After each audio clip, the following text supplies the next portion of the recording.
Hello and welcome to the Angels Costume Behind the Scenes podcast. I'm Jeremy Angel. Jonathan Lippman. And Richard Green. This week, Jonathan spoke to the designer Catherine Zuber. How did that go, Jonathan?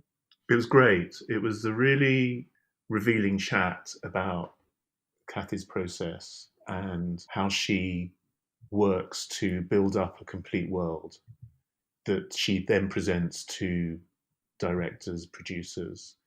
And in the world of theatre and opera, where concepts and colour and the big picture is all important, she has a very firm understanding of the demands that requires. For you, Jonathan, when you work with a designer like Cathy, who has the reputation and the career she's got in theatre, how useful do you find it for your designing, working with those designers so closely with their makes and the production? Oh, it's absolutely invaluable. In fact, it was Cathy that really gave me the opportunity to be a designer in the first instance, because it was her recommendation to a producer and director that they approached me to design the costumes for a job that she couldn't do. I didn't realise it was Cathy. Yeah. It was that theatre job that I mentioned in my piece, The Country Girl. And it was, I can't do it, but speak to Jonathan. And that's manna from heaven.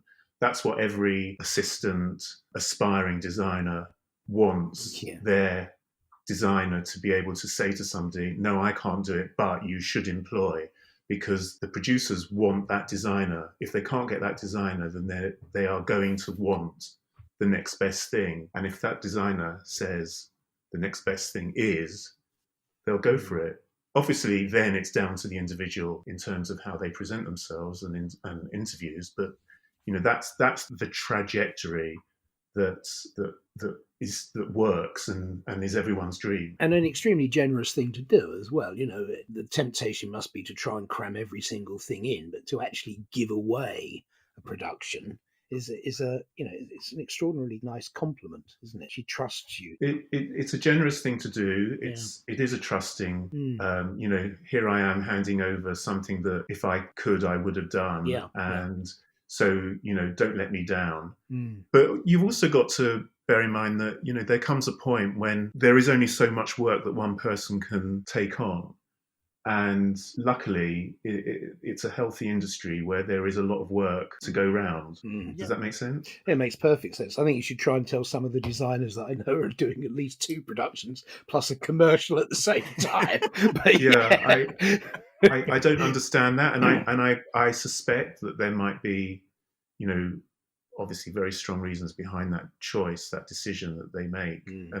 And sometimes, work does mount up and become back to back and overlap because of problems inherent in this business with timing. And again, if you guys would like to speak to us at all, please do reach out. We are on Facebook, Instagram, Twitter. We are /costume podcast on all of those. And you can also email us at podcast@angels.co.uk. And please visit our website, www.angelsbehindtheseams.com. And here's the interview with Cathy. Hi, Cathy. It's Jonathan. Nice to talk. Hello, Jonathan. This is a fantastic opportunity for you and I to have a little chat about your process and the work that you do. And by way of a little introduction, Cathy, if you don't mind, is just to illustrate that you are primarily a practitioner, a costume designer, working within the world of theatre and opera. Your work has been highly acknowledged and recognised with awards over the years.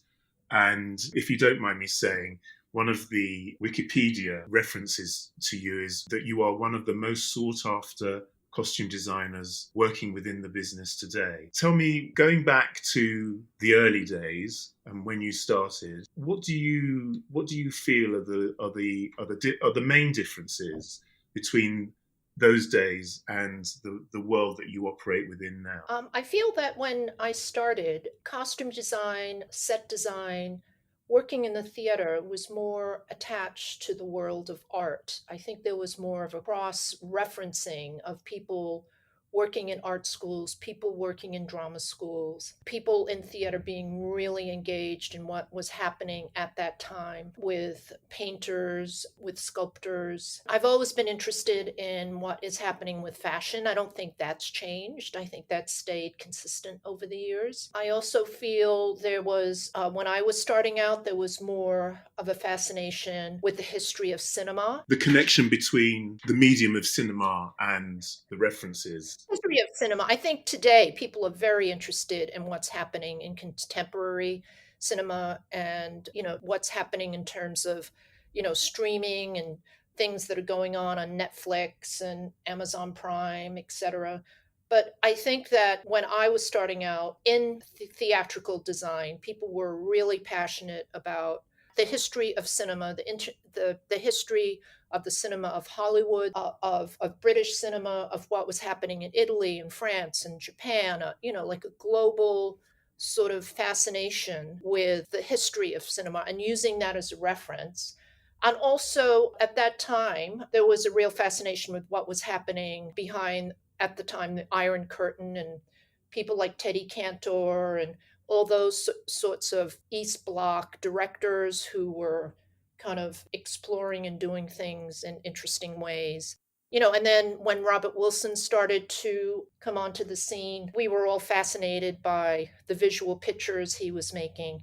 I think now it's a little bit, people are still have a fascination with what is interesting in terms of art installation and performance art. But I feel that in order to sort of survive as in a career in theater, I feel that people realize that they need to be a little more mainstream in the choices they make in terms of the jobs that they decide to pursue. And would you say that's because of the audience and because of the perception that your, if you like, producers are catering to a different type of audience, to the audiences of perhaps 10, 15, even 20 years ago? Well, I think what's different is now I primarily work in New York. And when I was starting out, I worked in regional theaters. I was designer in residence at the ART at Harvard University and for 15 years. And they always had amazing international directors coming through, really interesting American directors. And it was sort of what was happening across the country at that time. That sort of shifted, and now I think a lot of regional theaters have their eye on coming up with the next Hamilton and having a toe in the Broadway world, which has made a lot of these institutions perhaps be a little more cautious about being experimental. I think it's also a financial decision. Sometimes if you do these sprawling epics, you need a large cast. That means lots of costumes, multiple sets. You may need composers and musicians. And I think there was more support for the regional theater movement in the 90s and than there is now for that type of performance. I think that the commercial theater in New York has wonderfully embraced both worlds. We have amazing venues like BAM and the New York Theater Workshop and Lincoln Center Theater that really, embrace both. They'll do things that are, appealing to a broader audience, but will also take on things that have an element of risk. And those are always the things that, when successful, are the most thrilling. So just going back a little bit, given that this job, the job of costume design, is complex, would you say then that it's made more complex or less complex by the scale of the production? Or because presumably the scale of the production equals the amount of budget that you're given. Would you say that the complexity is something that is compounded by the fact that you have more or less budget to deal with? Or is it more to do with the actual concept of the production itself? I feel I enjoy the challenge of a very low budget. Even, I think it was about 5 years ago, I worked with Ethan Hawke at the New Group on a project called Clive. And the costume budget was $5,000, and it's a piece based on Brecht's Ball. And there were 10 actors, and they all played multiple parts. And actually, it was a lot of fun having those limitations. And it just is something that, from doing very large scale pieces at places like ART and the Goodman Theater and the Guthrie, where maybe, you had to be resourceful, it's wonderful to kind of flex those muscles when you need to and be able to put something together that is visually interesting, but make it work within the confines of a tight budget. Where it becomes difficult is when perhaps you're doing a large scale production and it's commercial and there's expectations and you have to compromise to make the budget work. Sometimes that can be frustrating. In terms of your training, so much of all of that comes from the experience of working within the world and perfecting your practice. But going back to your training, it was you came into the business primarily from studying at Yale on the theatre design course, but it wasn't your first choice in terms of when you'd finished your main education. Tell us a little bit about your route.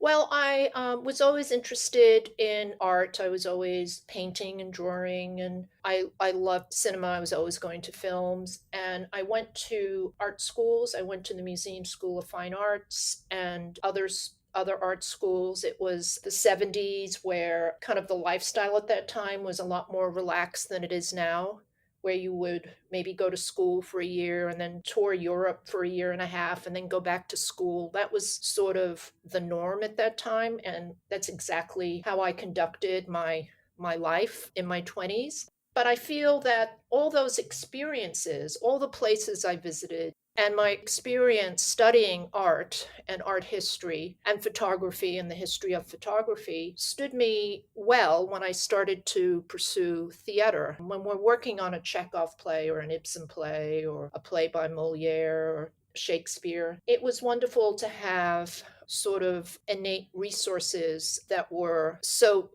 visceral to my response to a work, rather than if I was about 8 years older than the rest of my classmates. I didn't go to Yale right out of undergraduate, and because my undergraduate was so elongated, I started later. But I do feel, in a way, all those experiences really were quite valuable in leading me to the path of then when I got to the Yale School of Drama. I was so happy to be there and just really, really took advantage of everything I could to develop skills in terms of being a costume designer. And I think that's a very important point, because the concept of design is not just about being able to put pen to paper and work within the narrative of a piece of drama, but it's about being able to bring to that piece of drama reference points and broadening the world so that you're painting a complete picture. And I think that's an aspect that's not often focused on, because the skill of the designer is to bring to the piece of work a complete world. And it's not just about the clothing, although ultimately, of course, it's about the clothing that the performer wears.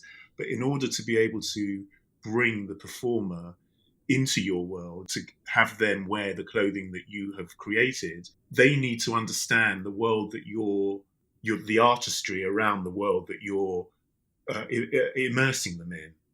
And I think that's one of the skills that you so obviously have developed over the years, and that you draw the performer into a complete world. And then subsequently they trust your world, and they feel very free within piece that you've created for them. Yes, and I also feel it's incredibly important to be a collaborator with the other designers and the director, and if there's a composer, just to really, there's so many meetings that happen that aren't even about showing anything visual. It's talking about, what do we want to say with this piece? How do we want to say it? What could some approaches be? And that could be discussion, maybe showing research. And then when you get down to sketching the characters, a lot of times it's not even what you like, it's what is correct. When you do a sketch, it doesn't have to be, the most idealized version of what you feel a certain character should be wearing. It's what is correct, and that could be something really simple. I mean, what could be more simple than Stanley Kowalski's, T-shirt and work pants in A Streetcar Named Desire? That is the most simple costume one of the most simple costumes you can imagine, but it is so correct, and it's so right.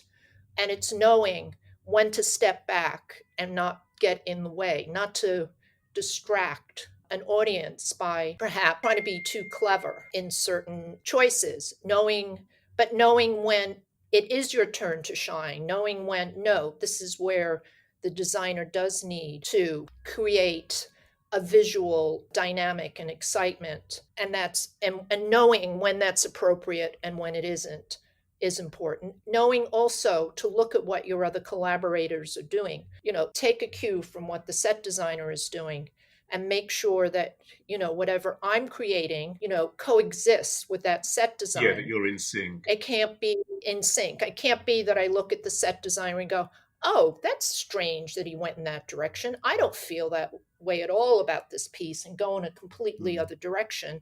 That is never going to work at all. You really need to come together, and sometimes it's a compromise. Sometimes it just clicks and it works beautifully. But that is really, in my opinion, very key to have that collaboration. So tell me then, on that note, what would you say would initially excite you and draw you to a project? What excites me and draws me is the project itself, the play or the musical or the opera, who is involved, who are the other designers, who is the director, where it's happening. To me, that's quite important, is the excitement of creating something within a community that is, you feel like, oh, I'm so excited to bring this piece to, let's say to Berlin or to London or to wherever it may be, New York. You just feel how fantastic that we're going to be doing this in this particular city.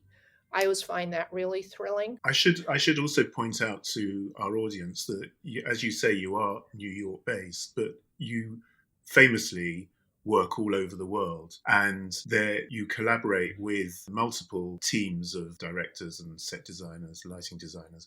But essentially, because of the mediums that you cross over in terms of opera and theatre, and you have also done TV work and film work. Have you got a favourite medium out of all of those disciplines? I love theatre and opera. What I love is the audience, and over again in all these discussions about collaboration and points of view and personal satisfaction of creating something.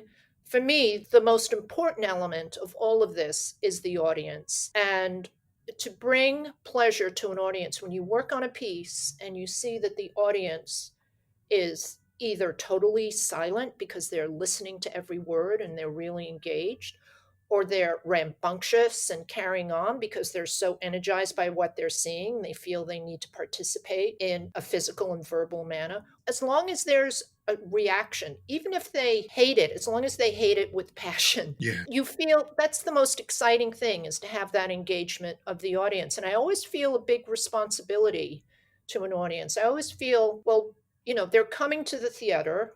They've made arrangements for tickets. Who knows what their personal life is in terms of making arrangements so they have this free time to come to the theater.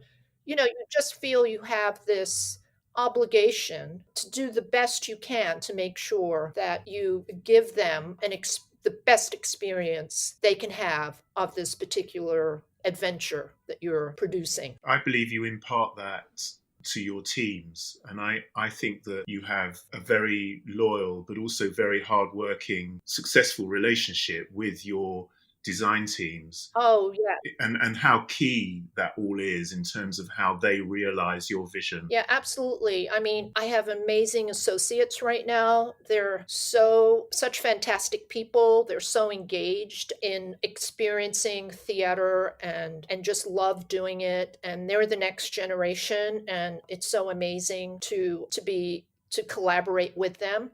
Also the makers. There's so many amazing makers, of costumes. The costume shops and the people in them and the people that create are so much a part of what makes our work great. And it's, in a way, for me, I know you probably feel the same way, Jonathan. It's so important to get the right people to do the job, because you can have the most, perfect design in the world, and you've picked the right fabrics. And if you don't have the right people producing the costume to interpret it, I always want the costume to be better than the sketch. I feel the sketch is a launch, launching pad of the design. And sometimes you can be in a situation where you're striving to at least get it as good as the sketch. It never quite gets there. And my favorite collaborators are people that look at the sketch and then take it, to higher levels than what the sketch is. Do you have a little checklist in your head when you're interviewing? I know now you have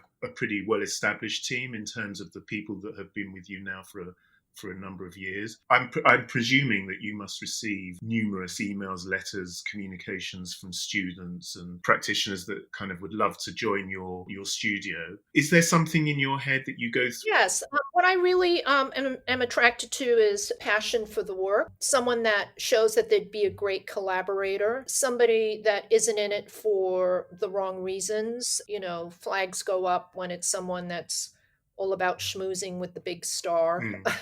That can be somebody that's there for doing the work, but having a good time. It's very important to me that people are recognized for the skills they bring. I mean, if I have an associate that has contributed in a really important way, I make sure that everybody knows that they're the ones that did a certain aspect of this work. And you believe in delegating as well, in the sense that it's not just all about you, in the sense that as the head of a team, you've got the skill and experience in order to be able to bring people forward and play to their strengths. Yes. And I'm also very conscious that in a team, I want to make sure that they all get along and enjoy working with each other.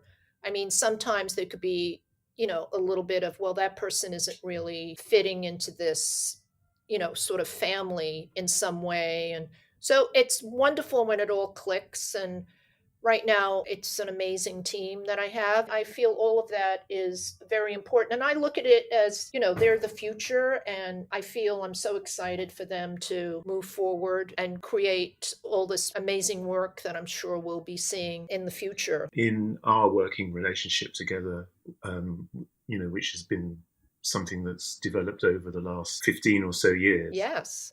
More than that, I think, Jonathan. Is it? I'm trying to remember, because I suppose we met at Camden, didn't we, when we were based in yes, Camden? Yeah. So I think it's been about 20 years now. Yeah. Yes, it's been about 20 years.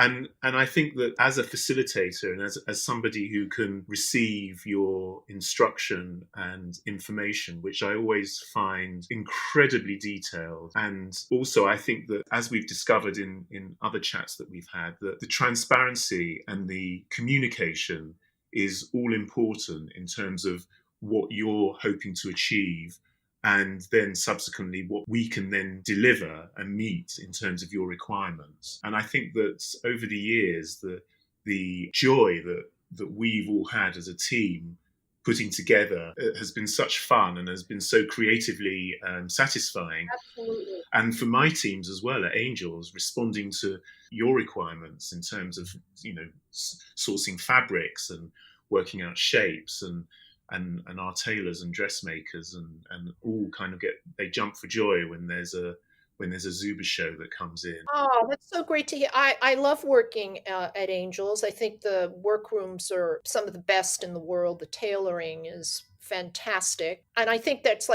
there's the two sides in a way to an approach I like to pursue. One is things that are very much in control, where it's designed down to a T. And then the other aspect that I adore about Angels is just the serendipity of going into the stockroom and kind of creating from all those rails of, amazing garments from all different eras, and sort of the thrill of styling and pulling and kind of mixing it all up is something that is one of my favorite things to do. Just the serendipity of it. And I always have a sketch that there is never one character in a opera or play or musical that I do that doesn't have a sketch.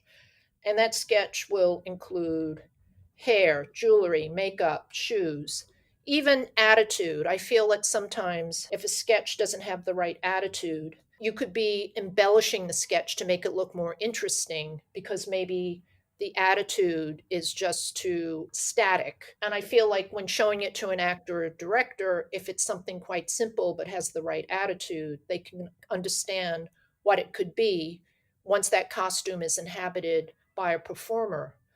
So I always have that. And within that, then it's great to go into the Angels stock room. Like, for instance, with My Fair Lady, which was so controlled, with Ascot so controlled, men and women. The Embassy Ball, completely controlled. The wardrobe of Eliza, completely controlled. But then I had this amazing resource of all these amazing options for the Cockneys and the work people, and even if they weren't in the correct size, they're so great as samples of saying, oh, look at the cut of this jacket. It is so perfect. Well, I'd go one stage further in the sense that, of course, those items of clothing are available to be used as pieces of clothing for a performer.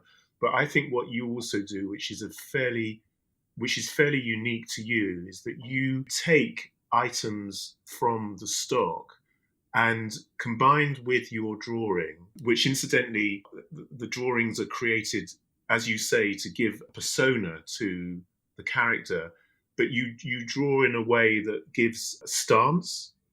So therefore, you're presenting an attitude through the drawing to the performer, and also to the teams of people that are making the clothing.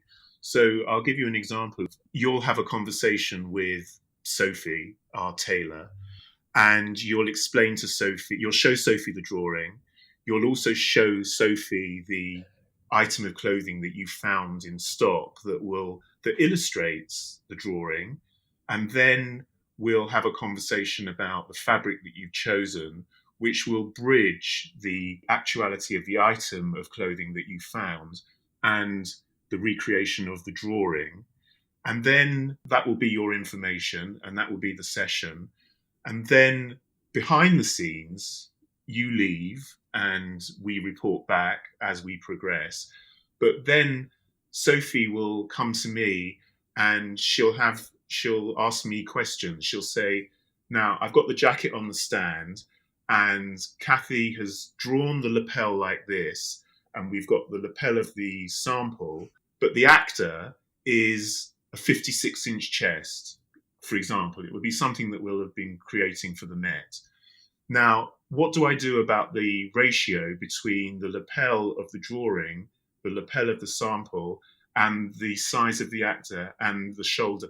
And all of that will be thought out and worked out in a way that is very, very exciting and unique. Well, going back to somebody like Sophie, is that Sophie is engaged enough, is very engaged in what she's doing, and will bring up questions like that. And that's a wonderful example of what I was saying, of somebody that looks at the sketch and takes it further, because you could have a situation where somebody will say, well, that's what you drew. And, without sort of, you usually assume that if somebody has a 56-inch chest, that you need to adapt everything proportionately so that it makes sense. And you'd be surprised how many times that, you need to reiterate that. You can't assume that somebody will make that leap. The other thing I'd like to say is what's very important, I think, is the sketch itself, because when I'm in the studio sketching, sometimes it comes to fruition quite quickly. Sometimes it can take hours, and it's always like looking at research, and I look at it and I go, there's something not right about that. Is it the hairstyle? Oh, maybe it's the shape of the hat, if there's a hat. Is it the proportions of and I just look at it over and over and over again. I go, oh, wait a minute, now with this particular silhouette, maybe this shoe needs to be a different shape, or the heel needs to be a little thicker or thinner or higher, or whatever it might be. I'm totally focused head to toe on that sketch. And the reason why I find that so important, it's almost like drafting for a set designer, because when you get into a situation, in my opinion, where you're overwhelmed, or you're having back-to-back fittings that sometimes go on, from 9 a.m. till 6 p.m, one after the other. It's so fantastic to have that sketch and just just to remind yourself of, the details that you felt were important. It's a recipe, it's a plan, it's a map. Language. It is like, wait a minute, I thought it was important that this costume have a belt that would be in this proportion, because it can get overwhelming and you can at times feel like you just got to keep moving with these fittings when it's hard to schedule performers. You can sometimes, it's a way to not let things drift too far away from what you want the final costume to be. And the stamina that is required in terms of not just your effort but also the people that support you, and to have that sketch as the kind of the reference point, I can understand being incredibly important. Yeah, I know. I think like a lot of times recently when I've worked at various places, there's a trend now not to do sketches. There's a trend to show research boards and not to do sketches, which, if for some people, if that works for them, everybody has their own way of working. For me, I need that sketch. It's very important for me to have that sketch for a reference. Also, to then, once the sketches are complete, to have them scanned and then put everybody that's in a certain scene together. I mean, that is also such a valuable tool to kind of do a storyboard so you can see and show a director, like, this is what this scene is going to look like in advance. So if there's something that's like, oh, I didn't know this person would be in this while that person is in that, it's something, while it's still on paper, can be adjusted, it's always awful. I think all designers have been in the position where something is on stage and the director realizes that's not what he wanted and he doesn't like it. It's so much harder to change a costume than it is, let's say, if a lighting designer has that experience, it's a lot easier to make an adjustment. For us, it's such a big deal to make a huge change. So the more I can visualize what things are going to be on paper before they're produced, I think there's more security in terms of moving forward and not having things, changed once they're on stage. And that's part of the process of being an experienced collaborator and communicator. They're your tools of communication. Yeah.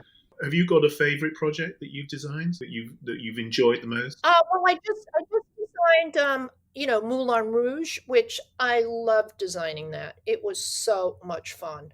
It was like just pulling in everything I love to do, because it was historical but modern. It was fantasy. It was reality. It was, the collaborators were amazing. It really was and is a great project. We look forward to having the opportunity of seeing that when it comes into London, hopefully at the beginning of 2021. Yes, and I've also really enjoyed, working on classic musicals with Bart Shear and Michael Jurgen, The King and I and South Pacific and My Fair Lady. Those have all been amazing projects. And I feel that it's a team that looks at these amazing classical musicals, but brings them an element of modernity to the storytelling that makes it seem like it was written recently, even though I think that Bart always respects the piece, but he doesn't respect it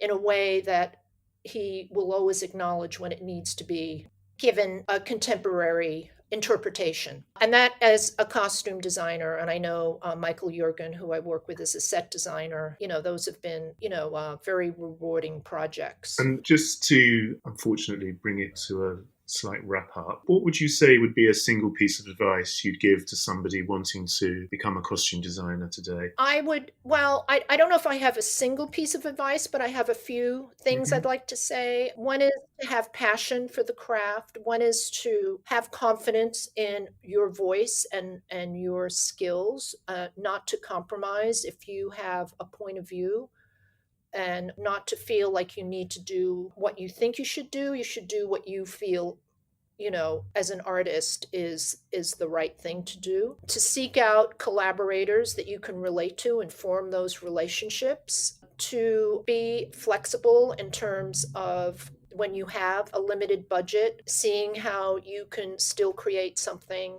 that is something you can be proud of, even within a tight budgetary constraint.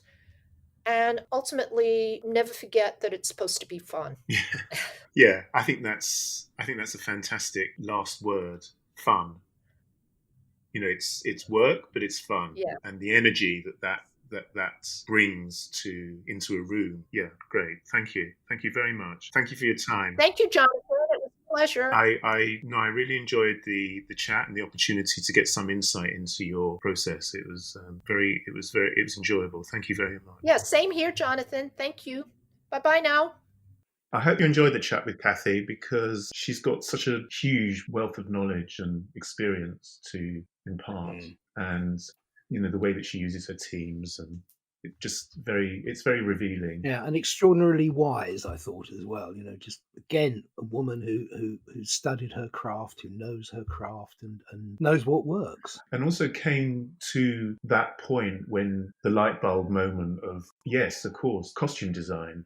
Having spent years going through different creative options, photography, set design, it's wonderful that then finally to realise that, yes, I want to focus on clothing and narrative. Yes, I mean, going back to the Ray Holman one, that moment when Ray realised that he was designing costumes as just a part of the course, but it was the important part, the bit that he was really enjoying and was really good at. And it actually comes out with other designers as well. I think people might be surprised at the designers that actually haven't gone straight into costume design, that they come from other routes, just as Cathy and Ray have as well.